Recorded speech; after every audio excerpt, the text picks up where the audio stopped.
Hey, what's up, everyone? Kino here, and I hope you're all doing well. I wanted to record this quick video because the trailer for the new Game of Thrones show, House of the Dragon, just released the other day. I watched it. Looked pretty cool. And from what I've seen of interviews of like the new creator, whose name escapes me right now, but he's the new creator is working with George R. R. Martin. Though what that actually means is not. I don't know if it's 100% certain or not. If it's just George's name or if George is like really involved. I tend to think it's more the name part, just because he's getting up there in age. He's working on his book series. So I don't know how involved he is, although they're kind of playing it up like he's super involved. But regardless of that, it looks from interviews that this creator, really likes the books, really respects the work, and wants to make it kind of more authentic to the books. And so that bodes good news. I mean, I don't have high hopes, just in general, but if it's better than, what we got at the end of Game of Thrones, and I'm not just talking season 8, like, really from season 5 onward for me was not a good show. But if we can stay more faithful to the books and keep up the good writing, from the early seasons of Game of Thrones, I think we could have a fairly decent show here. I'm not expecting a masterpiece at all. A prequel almost never is. But, like I said, I think it could be entertaining and a nice addition to the series. But I wanted to kind of share my thoughts and concerns about the show and what I think they could potentially do wrong, and mistakes they can make that could negatively affect the show. Again, we'll have to see how they actually handle it, but from what I've seen of the trailer and some other stuff, there's some things that are concerning. Now, real quick, I want to get out of the way that, there is some controversy that people are saying about how this certain noble house of Westeros, House Valerian, I believe is the pronunciation. They have been cast as African American or black actors. They're not American. I think they're British. So black actors and actresses playing this house. Now, some people have had a problem with that. One, because they're not described that way in the book, and two, it's not a case of where the race doesn't matter, because House Valerian is one of the few noble houses of Westeros that descend from Valyria. Now, I'm a big book reader. I actually read the whole series. Big fan of the series and the written word. So I'm familiar with all this kind of background stuff. Obviously, there's people who know more than me, but I'm not just someone who watched the show. I did read the series. Now, Valyrians, what we've seen, have typically had, fair skin, platinum blonde hair. That is all the Targaryens had it, right? They're the quintessential Valyrian family that we see on the series. But there's other Valyrians that we see in the show. The people of the free city of Lys, have Valyrian features because they're, the Valyrians went there and mated with the people. It was kind of like a sex slave colony of theirs. So a lot of the descendants of that colony kept the Valyrian features of blonde hair, fair skin. And in fact, that's a plot point of some of the prehistory of the show, is that if you wanted a Valyrian wife or husband, you couldn't go anywhere else, maybe you go to Lys, and some of the nobles there have Valyrian blood. So this is an actual world detail. It's not a case where the skin color or anything is superfluous. Now, I don't necessarily have a problem with them being black. I think it could be worked in where it's not a huge deal either way. This Valyrian family could just be, black skin descended for a number of reasons. In the same way that ancient Rome, which the Valyrian society, the Valyrian freehold, is modeled on ancient Rome. just like ancient Rome, there were people of different skin color there. The predominant one we would see is like, the Mediterranean, Italian kind of look, dark hair, brown hair, whatever, and a sort of a light olive complexion. You would see people in Rome who had blonde hair because maybe their ancestors had come from, Gaul or Germania or some other places. You would see people of African descent because they had, like, the Roman Empire extended down onto the North African continent. They would be rarer than the traditional, Italian peninsula look, but they existed. And so it's not out of the realm of possibility for me that Valyria could have had stuff like this in there. And House Valerian could just have been founded by maybe, someone from, maybe like there's a small population of Valyria that has black skin, and one of their lords came over here and founded that house in the same way that someone like Orys Baratheon, the predecessor of House Baratheon, was a bastard child of the Targaryen family. He was a half-brother of Aegon. He was a bastard, though. And he had the traditional Valyrian hair color of black hair that he didn't have the Valyrian features, from if I'm remembering the books correctly.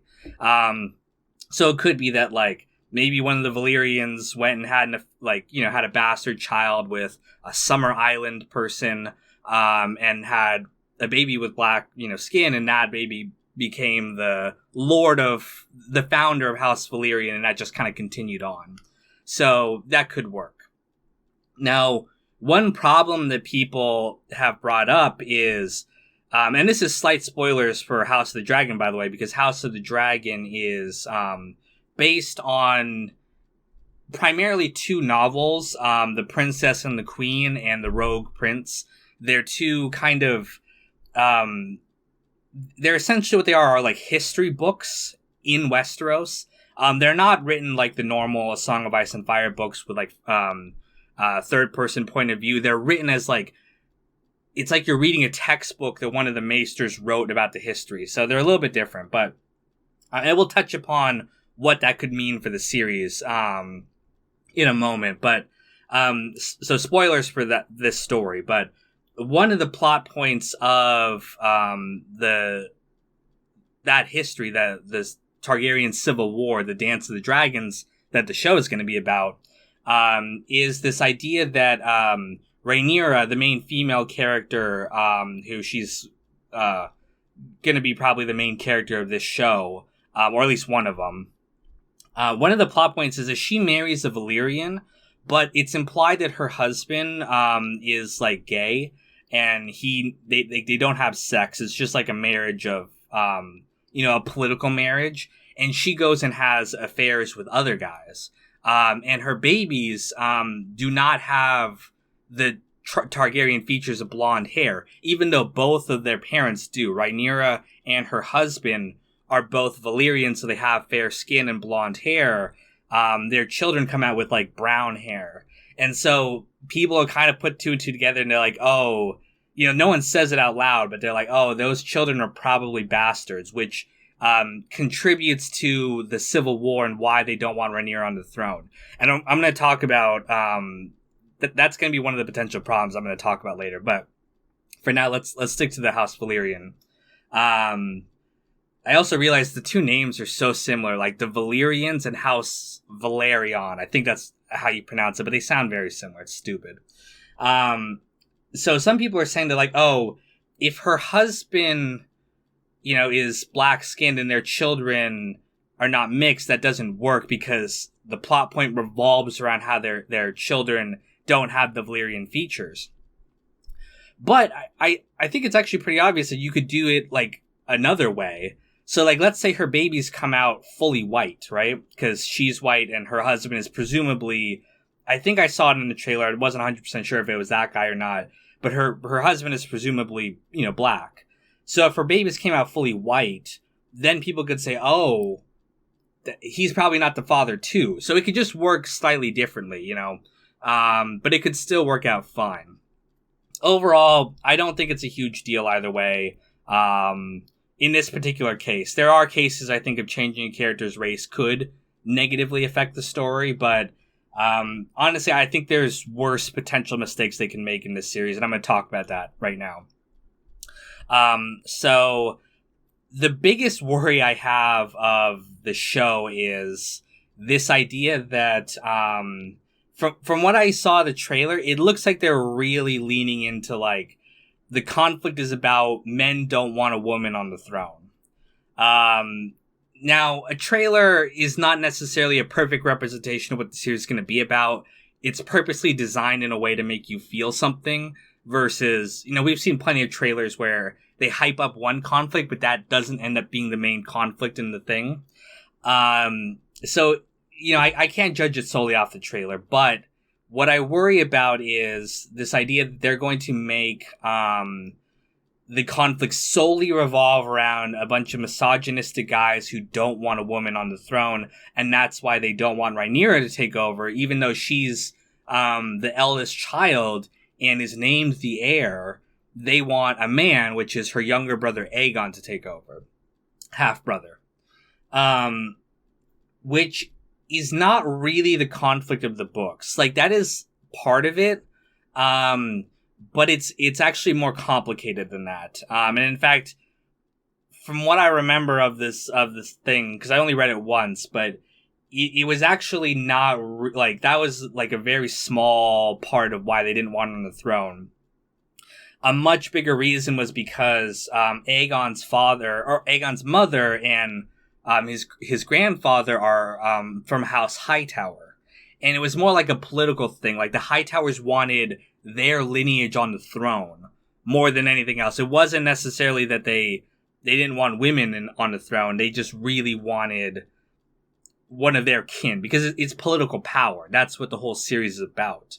And we see a scene in the trailer of like, I don't know who it is. I think it's Rhaenyra's aunt or something. I forgot the name, but she's like talking to Alicent Hightower, Aegon's mother, and is like, haven't you ever thought you could be on the throne? And I was like, that doesn't really make sense because she's not Alicent Hightower.